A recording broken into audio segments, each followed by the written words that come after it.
ಶಾಲೆಗಳು ಉಳಿಬೇಕು. ಅದರಲ್ಲೂ ಕೂಡ ಊರಲ್ಲಿ ಸರ್ಕಾರಿ ಶಾಲೆ ಇದ್ರೆ ಅತಿ ಹೆಚ್ಚು ಜನ ರೈತರು, ಕಾರ್ಮಿಕರು ಮತ್ತು ಬಡವರು ವಿದ್ಯಾವಂತರಾಗ್ತಾರೆ ಅನ್ನೋದು ನಮ್ಮ ನಿಲುವು.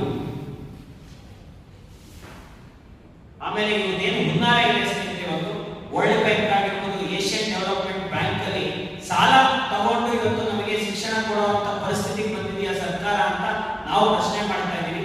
ನಾವು ಕಟ್ಟುವಂತ ತೆರಿಗೆ ದುಡ್ಡಲ್ಲಿ ಇವತ್ತು ನಮಗೆ ಶಿಕ್ಷಣ ಕೊಡಬೇಕು ಹೊರತು ಇವರು ದುಡ್ಡು ಹೊಡೆಯೋಕ್ಕೋಸ್ಕರ 2,000 ಕೋಟಿ 10,000 ಕೋಟಿ ರೂಪಾಯಿ ಸಾಲ ಮಾಡೋ ಅವಶ್ಯಕತೆ ಇಲ್ಲ ಅಂತ ನಮಗನ್ಸುತ್ತೆ.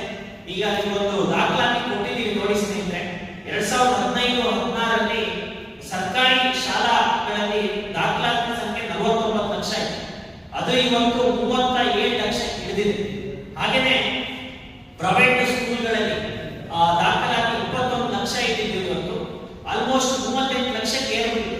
ನಾವು ಹೇಳ್ತಾ ಇರೋದು ಸ್ನೇಹಿತರೆ, ಇವತ್ತು ಈ ರೀತಿಯಾದಂತಹ ಪ್ರೈವೇಟ್ MLA MPಗಳೆಲ್ಲ ಕೂಡ ಸ್ಕೂಲ್ಗಳನ್ನ ಓಪನ್ ಮಾಡಿಕೊಂಡು ಇವತ್ತು ದೊಡ್ಡ ಸಂಖ್ಯೆಯಲ್ಲಿ ಗವರ್ಮೆಂಟ್ ಸ್ಕೂಲ್ಗಳನ್ನ ಮುಚ್ಚಾಕೋದಕ್ಕೆ ಹುನ್ನಾರ